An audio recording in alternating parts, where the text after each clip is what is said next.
भाऊ आता उन्हाळा आहे म्हणून काही वाटत नाही. उन्हाळा आहे उन्हाळा.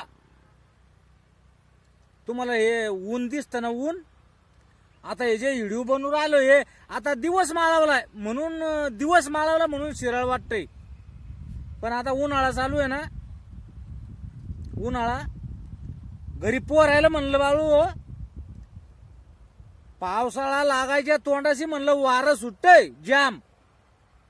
वारं सुटतं वारं वावधन. पत्र गित्र चट उडून जातील. पत्रावर ताण मारा. काय सांगलं वाऱ्या वावधानानं पावसाळ्याच्या तोंडी पत्र उडून जातील. पत्रावर ताण मारा. दोन्ही पोराला सांगितलं बरं. दोन्ही पोराला सांगितलं. वारं वावधन येईन आणि पत्र जातील. ताण मारा. अहो पत्रावर ताण मारायचा तर गेला कुठं. पोरानं मायावरच ताण मारला.